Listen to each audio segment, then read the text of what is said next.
Assalamualaikum warahmatullahi wabarakatuh. Salam.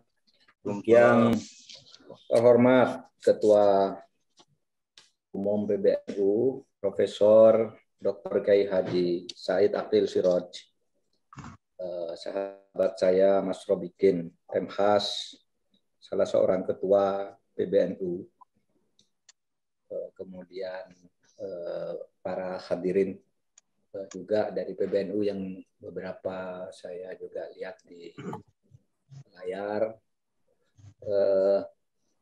Pertama saya mengucapkan terima kasih atas kesediaan waktu yang diberikan kepada kami dari Kemenko Polhukam. Ini mewakili pemerintah di bidang politik, hukum, dan keamanan dalam berbagai penanganan masalah, di mana PBNU memberi waktu kepada kita untuk berdiskusi. Pertama, menyampaikan informasi. Yang kedua, tentu ingin mendengar saran-saran. Yang ketiga, ingin tahu posisi yang bisa ditolong, dibantu oleh PBNU di dalam masalah-masalah yang kita tangani itu. Apa kira-kira yang bisa kami bisa bergandeng tangan begitu. Pak Kiai, saya ingin memperkenalkan yang hadir ini semua pejabat eselon 1, Pak. Pak Kiai, pejabat eselon 1 yang memang sengaja saya ajak hari ini untuk mendengarkan dari perspektif ormas terbesar mengenai situasi khusus. Tentu situasi umum kenegaraan banyak yang kita bicarakan, tapi hari ini kita bicara situasi khusus tentang pandemi COVID. Saya ingin perkenalkan Pak Triswandono, Sesmen, hadir bersama kami, Legend Triswandono. Kemudian ada Bapak Deputi, mulai dari Deputi yang definitif dulu, karena ada 3 deputi yang deputinya belum dilantik sehingga PLT. Mulai yang definitif, Deputi 3 Bapak Sugeng Purnomo, Dr. Sugeng Purnomo. Deputi 3 ini adalah bidang penegakan hukum dan HAM. Deputi 4 adalah Maijen TNI Hilman Hadi. Deputi 4 ini adalah bidang pertahanan, Hanak Pertahanan Negara. Deputi 5 Irjen Polisi Armet Wijaya, ini bidang Kamtipmas. Deputi 6 Bapak Dr. Janejri M. Gafar, ini bidang Kesatuan Bangsa. Okay. Kemudian pelaksana tugas Deputi 1 di bidang politik dalam negeri Bapak Syamsuddin. Kemudian pelaksana tugas Deputi 2 Bapak Pribadi Sutiono. Insya Allah ini tidak lama lagi nanti akan menjadi dubes. Kalau Kiai berkunjung ke Slovakia nanti bisa lewat kami menghubungi beliau, atau ke beberapa negara yang dekat di Eropa. Mudah-mudahan. PLT Deputi 2, PLT Deputi 7 adalah Bapak Oka. Assalamualaikum, selamat sore. Terima kasih. Kemudian saya didampingi oleh staf-staf ahli yang hadir. Tampak di sini ada Pak Yusuf, staf ahli Wilmar. Ya, selamat sore. Daerah wilayah militer. Selamat sore, staf Bapak. Ahli. Ya. Kemudian saya juga ditemani oleh staf khusus Budi Kuncoro. Kemudian ada staf khusus Pak Imam Marsudi. Nah, itulah yang sekarang di dalam catatan. Ada lagi ya yang sudah. Tadi banyak sekali yang ingin ikut bersilaturahmi dengan PBNU ini. Sehingga ini hadir semua staf ahlinya. Tadi baru disebut satu, ini masih ada lagi. Ibu Asmarne, ini staf ahli bidang SDM juga hadir. Kemudian ada staf ahli Maijen TNI Rukman Ahmad. Kemudian ada juga staf ahli Irjen Polisi Agung Makbul, ini bidang ideologi dan konstitusi. Dan Pak Ahmad Sajili juga hadir di sini. Jadi lengkap Bapak Kiai, ingin berdiskusi dengan Bapak Kiai. Sekarang saya sebelum Bapak Kiai menyampaikan dan yang lain-lain nanti bertanya jawab, terimalah salam silaturahim kami mewakili pemerintah untuk menyampaikan hal-hal sebagai berikut, khusus tentang COVID. Bapak Kiai, situasi COVID itu betul-betul memukul kita sejak minggu kedua bulan Juni. Sebelumnya sebenarnya sampai dengan akhir Desember lalu itu kan masih di bawah 1 juta ya. 1 juta, lalu rendah-rendah terus kita dengan kenaikan sampai 15.000 aja waktu itu kaget betul. Tetapi sesudah bulan Juni terus naik sampai 59.000 sehari yang terinfeksi. Karena apa? Karena ada varian Delta, varian corona baru yang disebut Delta dari India. Itu penyebarannya cepat sekali. Sebagian ahli itu mengatakan bahwa kalau corona yang dulu zaman sebelum Delta itu kan menularnya pakai droplet, orang ngobrol lalu keluar liurnya gitu, lalu itu bisa nular. Oleh sebab itu kalau jaraknya cukup nggak bakalan kena kalau dulu. Nah sekarang ini diskusi-diskusi yang dilakukan oleh para ahli, varian Delta ini airborne, jadi terbang di udara. Oleh sebab itu banyak yang kena gitu. Sehingga prokes menjadi penting, vaksin menjadi penting, obat menjadi penting. Nah dulu Pak Kiai, tahun dulu ketika ini baru muncul ya, kita pertama kesulitan obat-obatan karena enggak pernah nyangka. Tetapi bulan Maret kita kena, April, Mei kita bekerja, kemudian sudah itu APD, obat-obatan, oksigen lengkap. Nah pada waktu itu yang terjadi banyak orang tidak mau diperiksa, tidak mau dibawa ke rumah sakit. Ada yang karena takut, ada yang karena tidak percaya. Gitu. Sehingga pada waktu obat-obatan juga numpuk, masker yang semula kurang kemudian banyak diproduksi sendiri oleh masyarakat maupun oleh pemerintah, diimpor, dibagi kemana-mana juga banyak yang tidak kepakai. Nah, karena pada waktu itu orang banyak tidak percaya dengan berbagai alasannya. Ada yang bilang bahwa itu bohong, hanya untuk nakut-nakuti. Ada yang bilang itu konspirasi orang anti-Islam. Ada yang bilang itu tentara Allah untuk orang yang tidak Islam, untuk orang yang tidak pernah sholat, tidak wudhu itu kena, kalau rajin sholat dan wudhu itu tidak akan kena gitu. Katanya macam-macam gitu. Sehingga pada waktu itu tidak terpakai dan tidak banyak juga korban, kita bangun kesadaran, mulai sadar. Nah ketika bulan Juni meledak, tiba-tiba luar biasa ledakannya karena airborne tadi. Sehari, taruhlah yang terakhir itu sampai 59.000, yang meninggal sudah di atas 1.400 sehari. Nah ini yang menyebabkan kita kaget. Apa yang dilakukan pemerintah? Dua hal. Satu, program perang terhadap terhadap COVID itu menyediakan obat-obatan, menyediakan rumah sakit, menyediakan vaksin, dan sebagainya. Tapi karena ledakannya terlalu mendadak dan meluas, orang yang dulunya tidak percaya, sekarang jadi percaya, jadi rebutan obat tidak cukup, vaksin itu barangnya ada, tapi vaksinatornya tidak ada. Itu oksigen yang ketika awal Juni kita memberi bantuan ke India karena kita sudah menurun waktu itu, tapi ketika meledak ya sejak pertengahan Juni ke atas itu kita kaget luar biasa sehingga oksigen kurang. Kenapa kita bantu ke India? Ya biasa, negara kan saling membantu begitu. kita juga pernah membantu Jepang, pernah membantu Australia ketika kebakaran hutan sampai berbulan-bulan. Dan ketika kita tsunami dibantu oleh luar negeri banyak sekali, di Palu dibantu oleh berbagai negara banyak sekali. Nah, kita waktu India parah itu kita ngirim. Nah, ketika India mulai turun, kita naik.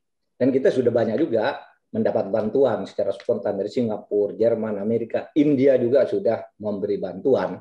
Mungkin karena baca berita orang Indonesia itu kok menggerutu, sudah membantu, kok dia sekarang dia bantu juga gitu. Jadi ini dalam hubungan diplomasi.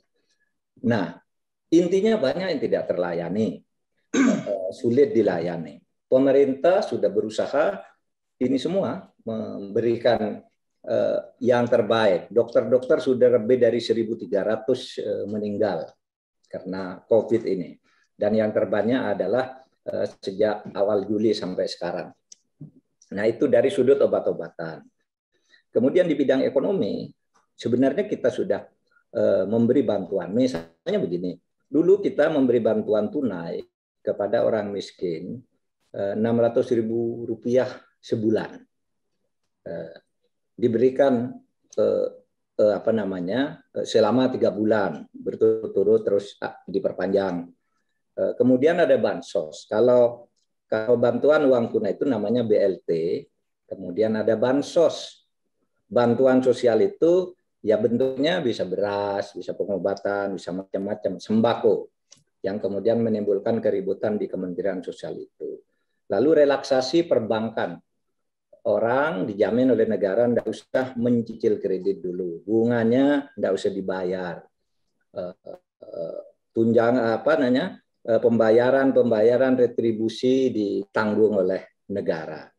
Kemudian ada bantuan kredit tanpa bunga, tanpa jaminan. Dulu 2,5 juta tahun lalu. Nah, sekarang ini khusus Jakarta kemarin 2 hari yang lalu sudah diturunkan 3 juta paket untuk membantu per orang itu 1.200.000. Itu yang dikeluarkan oleh pemerintah sampai sekarang. Nah, persoalannya kan, Bapak Kiai, tadi soal COVID-nya sendiri, sekarang kesadaran untuk berobat udah antri sampai antri vaksin sekarang. Yang dulunya orang lari-lari untuk di antigen saja takut, sekarang antri vaksin sampai ditolak. Karena apa? Bukan vaksinnya tidak ada, vaksinnya ada. Ya.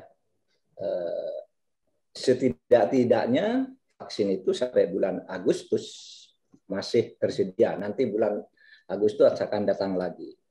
Nah, yang jadi masalah vaksin itu tidak sembarang orang boleh memvaksin. Itu ada undang-undangnya. Yang boleh itu hanya dokter dan orang-orang tertentu. Dokter, perawat, bidan aja tidak boleh memvaksin. Dan memvaksin itu satu orang itu kalau divaksin kalau seperti kita normal kan diperiksa dulu darahnya, tidak bisa langsung sama vaksin gitu lalu divaksin itu tidak bisa. Periksa darahnya dulu, kalau lebih dari 140 tensinya tidak boleh divaksin. Itu bisa mati orang, bisa pingsan. Sebab itu kalau lebih 140 dikasih obat dulu. Minum agar darahnya turun, sesudah ke 100 kisah 120 boleh divaksin. Begitu juga kalau gula darah sedang tinggi gitu. Lebih dari 180, apalagi 200, diturunkan dulu baru divaksin. Jadi memvaksin itu lama dan orangnya sedikit. Nah, pemerintah punya target. Vaksinasi itu akan mencapai 70 juta pada September. Awal September, akhir Agustus. Tetapi melihat jumlah vaksinator yang tidak ada, seperti Bapak Kiai lihat, antrian di Jawa Barat, di Bekasi, di Jawa Timur, orang antri minta vaksin tidak terlayani karena yang memvaksin itu terbatas jumlahnya. Maka pemerintah sekarang buat kebijakan 270.000 orang bidan plus mahasiswa Fakultas Kedokteran yang sebenarnya belum boleh memvaksin itu akan dilatih memvaksin, akan diberi sertifikat sehingga vaksin biar banyak yang tervaksin. Karena dari data yang ada, yang meninggal banyak itu, 90% adalah mereka yang belum divaksin dan usia lanjut dengan komorbid. Yang sudah divaksin itu umumnya meskipun komorbid, meskipun usia lanjut. Kalau kena serangan bisa sembuh cepat kalau tidak luar biasa. Makanya yang saya katakan 10% itu saja orang yang divaksin karena risiko-risiko itu.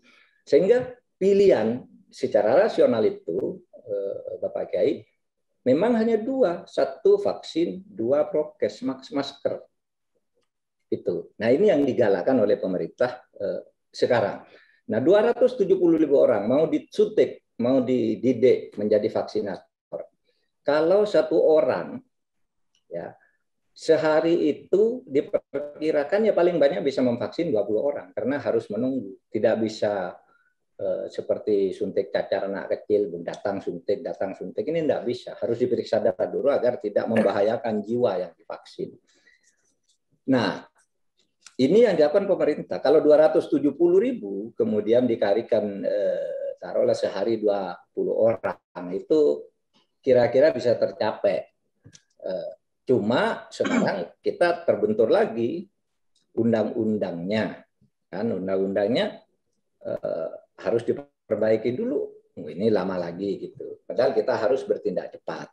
Tetapi upaya menggerakkan anak-anak fakultas kedokteran dan bidan-bidan itu sudah mulai dilatih memvaksin. Nah, vaksinnya terus terang sampai sekarang itu ada dan cukup. Gitu ya, bukan vaksin tidak ada. Nah, yang tidak ada tuh oksigen dan sebagainya itu kita kekurangan dan sekarang sudah mulai berdatangan. Nah, di bidang ekonomi itu tadi ada bantuan langsung tunai, bansos yang kemudian memang ada masalah, kemudian ada korupsinya di Kementerian Sosial itu. Sekarang masuk KPK, itu bermasalah. Tetapi sebenarnya ada masalah lain. Ya. Misalnya, kenapa bantuan pemerintah itu tidak sampai kepada rakyat? Itu masalahnya.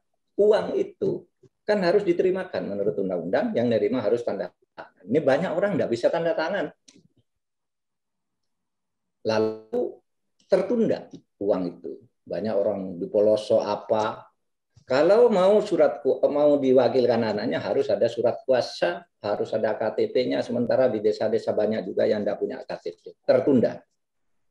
Nah, oleh sebab itu lalu pemerintah menjelang bulan puasa yang lalu mengundang Direktur Pos. Tolong Pak Pos sampaikan ini uang ke yang bersangkutan sebelum Lebaran. Oke, siap. Pos punya tangan sampai ke tingkat desa. Kasihkan uangnya. Tapi sampai 2 minggu setelah Lebaran tidak sampai juga uang itu. Kenapa? Dipanggil posnya, datang ke sidang kabinet. Direktur posnya. Kenapa? Pak, kami sudah berusaha menyampaikan, tapi orang desa itu tidak punya rekening. Kan oleh Presiden sampaikan lewat rekening aja biar dia tidak dikorupsi. Tidak punya rekening. Suruh buka rekening ke bank tidak ada di desa. Tidak semua desa, kalau di Jawa mungkin bank bisa dekat. Atau di pelosok-pelosok di Jawa pun tidak ada bank. Atau ada bank masih jauh, dijangkau 2 hari, itu sesudah sampai surat-suratnya kurang. Nah kalau surat-surat kurang, petugas tidak mau mencairkan karena dia dituduh korupsi nanti. Misalnya uang dititipkan, lalu tiba-tiba nanti tidak ada yang ngaku, tidak ada buktinya. Dipanggil oleh KPK. Suruh buka rekening, tidak ada KTP-nya. Suruh buka bank, tidak tahu bank itu apa. Ini kan orang miskin dan di pelosok. Nah itu yang menyebabkan dana itu, dana bansos dan sebagainya agak tertunda. Dan banyak keluhan pemerintah ini banyak birokrasi. Dan memang betul, Pak Kiai, itu data kependudukannya itu berbeda-beda. LPU, Pak KPU, Komisi Pemilihan Umum, data pemilih. Itu punya data penduduk sendiri. BPS, Biro Pusat Statistik, punya data sendiri. Adminduk Kepolisian, Menteri Dalam Negeri, punya data sendiri. Kementerian Sosial punya data sendiri. Lurah punya data sendiri. Nah, ini kita bisa belajar kekacauan data ini. Bukan sekarang ini peninggalan sejak dulu dan kita sedang menata dengan satu data sekarang. Sejak tahun 2016 itu sudah ada Inpres, kita bangun satu data agar sama. Nah sekarang belum selesai karena banyak faktor juga, tidak mudah. faktor ego sektoral, faktor teknologi yang aman dan sebagainya itu sudah semua. Nah, demikian informasi yang kami sampaikan. Kami ingin kalau misalnya kemarin Bapak Kiai kami bertemu dengan tokoh-tokoh ulama se-Jawa Barat melalui virtual ini. Kita tanya ya di antara usul-usul itu ya mereka usul bagus-bagus bagaimana kalau gereja masjid itu ikut diberdayakan untuk misalnya sosialisasi prokes, bansos dan sebagainya itu kami tampung itu bagus nanti kita lakukan kemudian mengangkat relawan-relawan yang mau untuk pelayanan kesehatan dan pelayanan sosial dalam rangka pembangunan ekonomi. Ada yang usul kalau mau gereja-gereja silakan dipakai untuk tempat isolasi mandiri karena banyak orang sakit itu mau isolasi mandiri nggak bisa, rumahnya sempit dan tetap harus bersalipan setiap hari. Isolasi mandiri itu kan harus berpisah gitu. Nah, banyak tawaran-tawaran yang bagus yang akan kita follow up secara menyanggat gerakan sosial, partisipasi masyarakat itu bagus, kita gampang. Tapi misalnya menyangkut penyaluran dana itu memang ampun susahnya. Susahnya apa? Karena kita ingin cepat, tapi yang mau membagi tidak berani juga kalau yang mau diberi itu tidak punya identitas yang jelas alamatnya. Karena yang membagi itu, kalau membagi sembarangan, pokoknya ada orang miskin dikasih gitu, dari jatah yang diberikan berdasar proporsi APBN, itu kan bisa di KPK, Anda membagi ini tidak benar, mana buktinya. Nah, kalau bansos yang sifatnya tidak perlu dipertanggungjawabkan, ada tuh misalnya presiden dana sekian beri bansos langsung dibagi-bagi, itu tidak perlu pertanggungjawaban, tapi spontan diberikan kata orang tanpa daftar gini. Nah, kalau seperti yang harus terdaftar karena ada APBN dan ada rincian setiap orang harus sekian, dan itu jumlahnya triliunan, Kiai, jumlahnya triliunan. Itu memang harus ada dokumen resmi. Itu yang menyulitkan kita sampai lalu rakyatnya juga tidak ngerti administrasi. Datanya macam-macam. Tidak tunggal. Kadang-kala lurah itu memberi usul sendiri bahwa di tempat kami orang miskin ini. Padahal di situ tidak miskin. Itu. Sekarang Bu Menteri Sosial sudah banyak turun langsung ke desa-desa, itu ke daerah-daerah untuk mengontrol ini. Tapi ya kita tetap jalan semua. Ini adalah ujian bagi kelangsungan bangsa dan negara kita. Demikian sebagai pengantar, Pak Imam, kita ingin mendengar banyak. Nanti bolehlah yang lain-lain juga ikut menyampaikan usul atau apa. Tapi kita dengar dulu dari PBN dulu. Pak Imam, silakan. Baik, Bapak, terima kasih atas pengantar dan terselenggaranya acara pada sore hari ini. Selanjutnya saya akan mempersilahkan pada Ketua Umum PBNU, Profesor Dr. Haji Said Agil Sirot, kami persilahkan. Terima kasih. Assalamualaikum warahmatullahi wabarakatuh. Warahmatullahi wabarakatuh. Bismillah, alhamdulillah, wassalatu wassalamu ala Sayyidina Muhammad Rasulillah wa ala alihi washabihi wa man tabi'a hudah.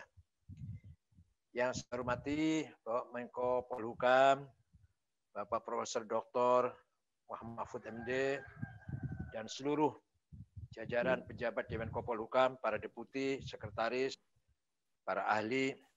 Kami bersama Sekjen Akhil Aziz, Dr. Insinyur Hilmi Faisal Zain, dan salah satu ketua Bapak Robikin MHas SH, Wakil Sekretaris Andi Najmi SH, dan Ketua Satgas COVID-19 PBNU Dr. Maki Zamzami. Betapa beratnya beban pemerintah, saya ngerti, saya tahu itu semuanya. Tapi betapa sakitnya rakyat juga ketika bansos dikorupsi. Ketika pejabat atau seorang menteri korupsi tega-teganya, korupsi bansos COVID-19 atau yang kena wabah ini. Masya Allah, ini merupakan tamparan yang sangat menyakitkan sekali. Yang sangat menyakitkan sekali. Yang sebenarnya pemerintah harus peduli bagaimana segera meringankan beban masyarakat yang sedang terpapar COVID-19, malah bansos dikorupsi. Ini betapa menyakitkan, yang sangat menyakitkan. Jadi dampaknya sangat besar. Dampaknya sangat besar, kehilangan kepercayaan. Itu yang paling besar dampak negatif. Hilangnya distrust dari masyarakat kepada pemerintah. Ya, itu walaupun satu menteri yang berbuat itu, tapi dampaknya jadi bisa-bisa mereka mengeneralisir tidak percaya dengan pemerintahan ini. Walaupun kita yang di level kita ini kita mengerti, tahulah kita bisa memilah-milah, tapi masyarakat kecil Pak tidak bisa memilah-milah itu. Mengeneralisir semuanya pemerintah bohong semua, jadi gitu jadinya. Ditumpangi sekalian oleh politik, wah itu lebih seru lagi kalau ditumpangi oleh kepentingan politik. Ini sudah mulai ada nih, sudah mulai ada gerakan-gerakan yang berbau politis, yang targetnya minimal mengrecoki ya, ganggu ngerecokin keberlangsungan pemerintahan Pak Jokowi dan menteri-menterinya ini. Yang sebenarnya mereka tahu itu tidak mudah, tidak gampang karena kita sistem presidensial, bukan sistem parlementer, tapi minimal mereka bikin repot lah, supaya gagal, tidak berhasil dalam hal programnya, walaupun mereka tahu bahwa sistem presidensial tidak mungkin Pak Jokowi dilengsarkan di tengah jalan. Dan kami warga NU sudah punya pengalaman yang sangat pahit, yang ketika punya Presiden Gus Dur dilengsarkan di tengah jalan tanpa kesalahan pelanggaran hukum yang jelas. Itu catatan yang sangat pahit bagi warga NU, yang tidak mungkin warga NU akan melakukan itu. Karena kita punya pengalaman betapa ketika Presiden Gus Dur dilengsarkan di tengah jalan hanya 2 tahun 1 bulan, ya malah kurang dari 2 bulan, 23 bulan Gus Dur itu. Kita sangat pahit sekali mempunyai presiden dilengsarkan tanpa pelanggaran hukum yang jelas. Itu pelajaran bagi kita. Kita tidak akan melakukan seperti itu kecuali ada pelanggaran yang jelas-jelas tentang Pancasila dan sebagainya. Oleh karena itu, sekarang bukan saatnya kita berbicara politik. Sekarang sudah saatnya kita bergandengan tangan. Yang partai pendukung, partai oposisi, masyarakat manapun, semuanya harus bergandengan tangan menghadapi amatil balwa ini. Tidak mungkin hanya satu pihak. Jangan sampai malah ini dibikin kesempatan untuk tujuan-tujuan target politik. Tidak etis, tidak berakhlak, tidak berfatsun, tidak bermoral.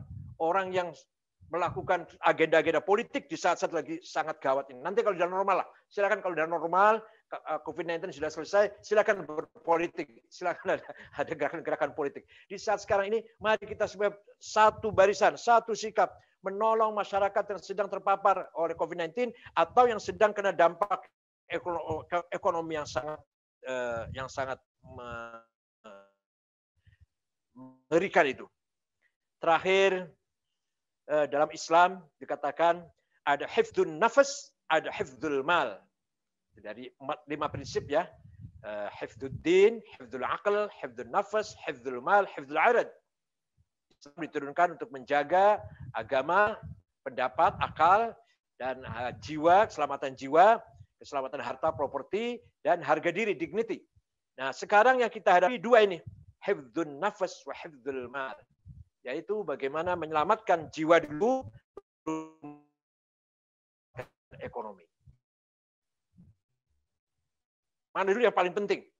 Yang paling penting nomor 1 hifdzun nafas dulu. Itu juga nafas dulu baru almal. Hifdzun nafas dulu, jiwa dulu, nyawa dulu. Kesehatan dulu yang harus kita menyampaikan. Vaksinatornya kurang, apa nggak bisa digenjot ya dari masuk ke kedokteran, di training sebentar saya kira bisa itu. Kalau faktornya kekurangan vaksinator, saya kira itu nggak masalah kecil lah, men-training bagaimana mempraktekkan vaksinasi itu. Jadi hifdzun nafsi dulu, baru hifdzul mal. Syukur-syukur ya berdua-duanya, memang ini tantangan kedua-duanya. Hifdzun nafas wa hifdzul mal, itu termasuk perintah agama Islam untuk pemerintah kita sekarang ini. Ya, semuanya ya, terutama pemerintah dan kita semuanya punya bertanggung jawab secara akhlak, secara moral sebagai bangsa dan negara yang bersatu ini. Dan lagi ada yang menarik Pak Mahfud, kadang-kadang istilah itu berganti-ganti, saya juga heran tuh.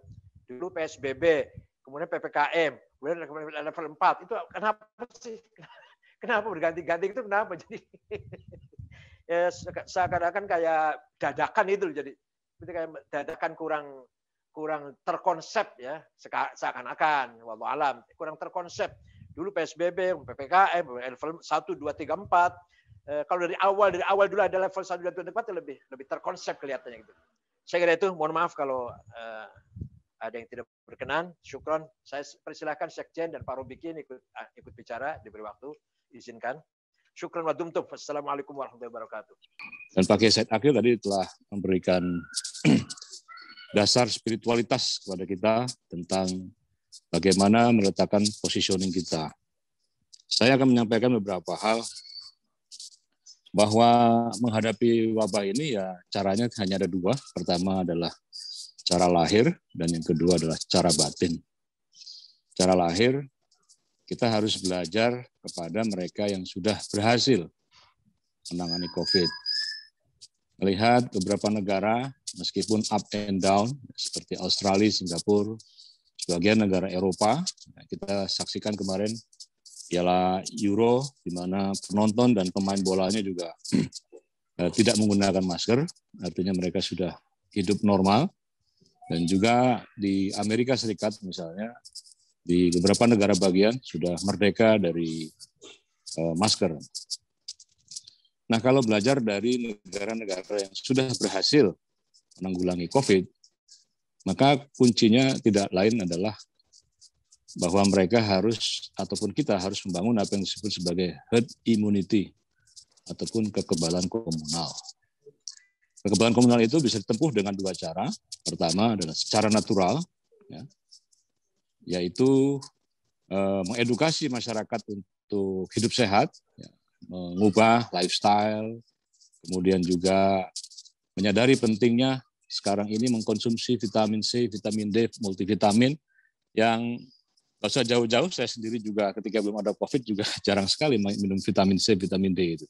Jadi kita dadakan aja. Ya. Kita berpikir vitamin C ya dari pisang, dari buah-buahan, kadang-kadang juga kita nggak makan gitu. Nah, jadi secara natural ini adalah edukasi masyarakat untuk hidup sehat. Dan yang kedua adalah vaksinasi. Jadi herd immunity itu hanya terbangun dengan dua cara. Yang pertama adalah natural, mengedukasi. Kemudian yang kedua adalah memperbanyak vaksinasi. Yang kecepatannya sekarang ini kalah cepat dengan penambahan jumlah terdampak COVID. Ini tantangan bagi kita semua untuk bagaimana laju vaksinasi ini melesat jauh dibandingkan dengan penularan. Maka diberlakukan ya apa yang disebut sebagai PPKM ini. Ya. PPKM ataupun PSBB dan seterusnya ini kan sebetulnya dalam rangka kecepatan dari vaksinasi ini bisa melampaui jauh sehingga bor dari rumah sakit tidak tinggi, UGD, IGD tidak antrian, ya, dan memberi ruang kepada nakes dan dokter untuk bernafas agar mereka tidak dibebani oleh begitu banyak antrian sehingga mereka juga stres. Nah, jadi herd immunity ini kami juga PBNU melalui Satgas NU Peduli telah diajak dan mengajak banyak stakeholder. Dengan Menteri BUMN misalnya di GPK kita juga vaksinasi, ya, ribuan, puluhan ribu bahkan warga masyarakat, dengan Kadin, kemudian juga dengan TNI Polri. Ya. Ini ada mention khusus ini ke Pak Menko, bahwa begitu banyak para kiai sepuh kita, NU, kita mencatat ada 600 lebih para kiai, para masyayikh. Terakhir adalah Kiai Haji Zainuddin Jazuli ya, di Peloso yang baru saja wafat, atau Kiai Rahman, ya, ini juga mustasyar dari Kalimantan Selatan. Ya. Banyak kiai-kiai kita sepuh yang mendahului kita di pandemi ini. kita berharap sebetulnya ada perhatian khusus dalam pengertian begini. Pesantren-pesantren yang di dalamnya memang berada kiai-kiai sepuh, ini di lingkungan tersebut harus dibangun herd immunity. Jadi harus ada prioritas ini. Jadi masyarakat pesantrennya, baik itu masyayikhnya, para santrinya, kemudian masyarakat sekitarnya paling tidak, itu diprioritaskan untuk vaksinasi. Sehingga kita bisa merawat, menjaga sekian banyak ulama, kiai, agar tidak terpapar COVID-19. Bukan berarti kita ini mengistimewakan ini manusia lain tidak lebih penting ya, tapi kita melihat bahwa mencetak ulama itu sesuatu yang tidak mudah. Jadi ini saya mention khusus kepada Pak Menko untuk kita akan petakan pesantren mana saja, kemudian setelah itu prioritas vaksinasi di daerah tersebut. Jadi yang pertama adalah secara lahiriah itu adalah dua cara tadi, natural dan vaksinasi diperbanyak. Kemudian hal-hal lain yang menjadi kendala, misalnya penerapan PPKM, ini menimbulkan kesan buruk terhadap pemerintah. Ada tukang kopi, ada warung, pinggir jalan, yang ditertibkan harus denda 5 juta, ya. Sehingga dia lebih memilih ditahan, di penjara, daripada harus membayar denda dan seterusnya. Yang begini-begini kan sering viral, sehingga menimbulkan kesan buruk kepada pemerintah, sehingga menimbulkan distrust. Survei LSI terakhir bulan Juli 2021, bahwa tingkat kepercayaan publik terhadap presiden tentunya di sini ya, dan pemerintah itu merosot tajam dari 60% tinggal 40% saja, dan itu trennya terus menurun. Nah, maka untuk itu tadi seperti disampaikan oleh Pak Said Agil Siraj bahwa NU dalam sejarahnya kita tidak akan melengsarkan presiden di tengah jalan, kita akan terus bersama-sama ya, memperkokoh pemerintahan ini agar lebih kuat dipercaya oleh publik, oleh rakyat, sehingga dapat menjalankan program dan tentu berbagai macam prioritas-prioritas. Nah, maka untuk itu di sini juga perlu mention khusus dari pemerintah terhadap penerapan PPKM yang di beberapa sisi terkesan arogansi. Ya. Nah, di samping itu kami juga menyampaikan terima kasih kepada pemerintah bahwa bagi masyarakat terdampak ekonomi, ya, memang ngapunten ya, untuk sebagian kalangan kita memang bisa membedakan antara hifdzun nafas dengan hifdzul mal ya. Tapi sebagian banyak warga kita ini ya bisa hidup kalau dia kerja hari itu, karena hari itu dia mendapat upah kan gitu. Jadi hifdzul mal didahulukan, karena dengan begitu dia bisa hifdzun nafas ya. Nah, maka kita menyampaikan apresiasi kepada pemerintah. Ya, kemarin Pak Jokowi, saya mendengar ada sekitar 39 triliun ya, bantuan yang akan ditasarufkan kepada warga masyarakat dalam bentuk BLT, ya, cash transfer, yang saya juga menyampaikan terima kasih ketika Ibu Risma melakukan random, mengecek di Tuban barusan. Ya. Ternyata dana itu bukannya langsung diterima oleh warga masyarakat, tapi dikelola oleh pemerintah kabupaten ini. Nah, ini bahkan sempat delay selama 2 bulan ini. Ini juga menimbulkan lagi-lagi distrust kepada pemerintah secara menyeluruh. Jadi walhasil banyak hal yang harus dilakukan, di samping tentu dalam upaya kita melakukan langkah-langkah cerdas. Yang kedua tentu adalah langkah batin. PBNU malam hari ini juga akan menyelenggarakan khataman dari rutinan sholawat nariyah yang sudah hampir sebulan ini kita laksanakan setiap malam. Ya, kita membacakan sholawat nariyah, doa keselamatan untuk bangsa. Ya, dan malam ini akan hadir juga nanti Wakil Presiden dan juga para masyayikh yang lain. Ya. Kami mengundang kalau Pak Mahfud MD ada waktu ya ikut bicara di sini bareng 5-10 menit. Menyampaikan apa agenda-agenda yang akan dilakukan ke depan dan termasuk komitmen di dalam terutama memberikan perhatian khusus kepada para kiai, para masyayikh. Demikian, bil maaf, wallahul muwaffiq ila aqwamit thoriq. Assalamualaikum warahmatullahi wabarakatuh. Salam sehat. Nafas ke depan untuk menangani COVID ini masih panjang, sehingga kerjasama antar kita, terutama antara pemerintah, dengan lembaga-lembaga dan ormas keagamaan yang besar seperti NU itu menjadi sangat penting. Nanti kita follow up, Bapak Kiai. Saya mempunyai beberapa catatan yang pertama begini, pemerintah juga punya keyakinan kalau insya Allah pemerintah sekarang ini tidak bisa dijatuhkan karena alasan COVID. Karena tidak ada pelanggaran hukum yang dilakukan. Dan NU sependapat dengan ini, kalau orang tidak melakukan kejahatan dengan sengaja mengkhianati negara, ini sudah berusaha, tapi mungkin administrasinya perlu diperbaiki sehingga ada kelemahan kita tampung. Memang betul ada gerakan politik, tapi kita punya keyakinan ormas-ormas Islam yang besar dan masyarakat Indonesia pada umumnya itu tidak punya agenda politik untuk menjatuhkan pemerintah. Tetapi yang muncul di medsos seperti kata Pak Kiai tadi itu hanya orang ingin ngerecoki, membuat kesan jelek, membuat kesan inkompeten dan sebagainya. Kita berterima kasih atas pandangan ini. Sekaligus mari kita sama-sama terutama PBNU memberi kesadaran kepada umat bahwa vaksin ini adalah nyata gitu. Betul Pak Kiai tadi, yang kan masih banyak tuh pesantren. Kemudian kalau di Jawa Timur tuh daerah Madura itu waduh bukan main itu seperti dikatakan Kiai. Saya tanggal 15 Juni Kiai ke Madura. Ketika sedang melonjak itu varian Delta, para kiai itu dikumpulkan ya, kok baru sekarang ya pemerintah menjelaskan ini. Oke, besok kita bantu sama-sama. Nah sudah itu banyak pesantren yang daftar minta divaksin. Kiainya sudah oke, banyak hasilnya, tapi masih ada juga kiai yang orang tua itu nelpon, anaknya disuruh pulang daripada divaksin. Pulang kamu, jangan mau divaksin, nanti kamu mati katanya. Di santri itu suruh pulang dari pesantrennya, lari gitu. Ada pesantren yang sudah mengumpulkan, sudah mendatangkan tukang vaksin, kita fasilitasi ini vaksinnya sekian orang berapa, taruhlah di pesantrennya 200 orang. Yang tersisa tinggal 80, 120 dijemput oleh orang tuanya, tidak boleh vaksin. Gitu. Nah seperti itu, karena ada pendapat yang sangat-sangat konservatif.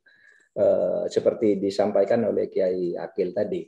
Tapi di Madura sekarang sudah mulai membaik, sudah pada melihat fakta-fakta bahwa mayoritasnya orang NU itu sudah mempercayai ini, PBNU sudah memberi komando, sudah membentuk satgas, intelektualnya terutama ahli kesehatannya sudah ikut berbicara dan berkiprah. Nanti kita perkuat ini. Kemudian kami akan catat pondok pesantren itu akan dibangun akan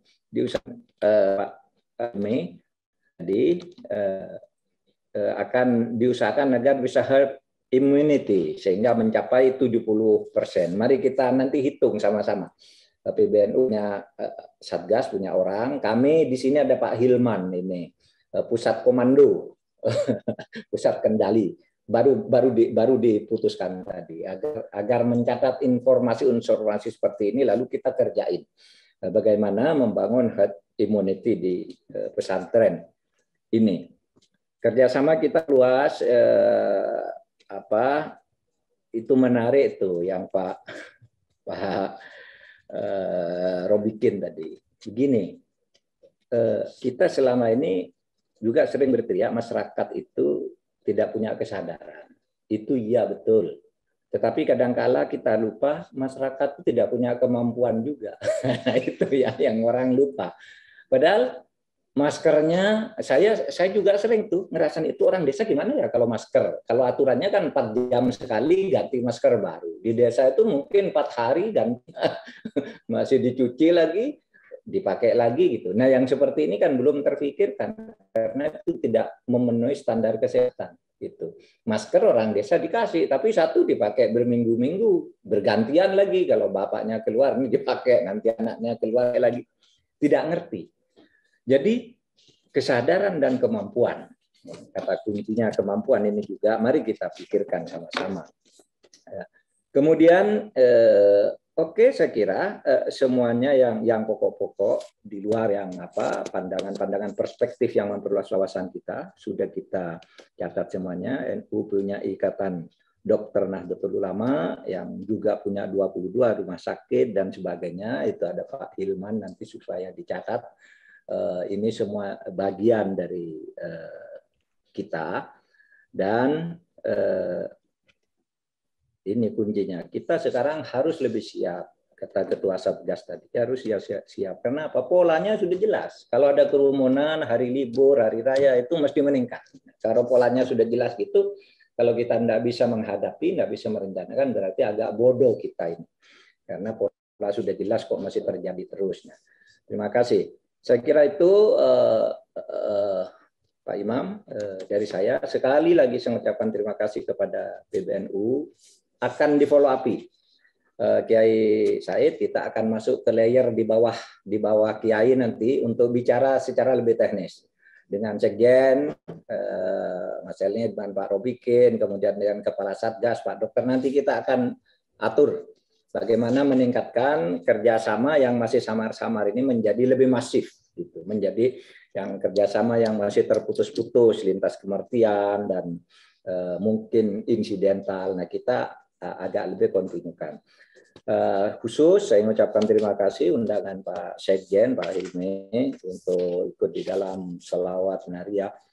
Tetapi untuk malam ini Pak Sekjen, saya bertemu dengan KWI, Konferensi Wali Gereja Indonesia, sehingga waktunya kalau ini saya mohon pamit, tapi suatu saat saya akan ikut bergabung dalam selawatan itu.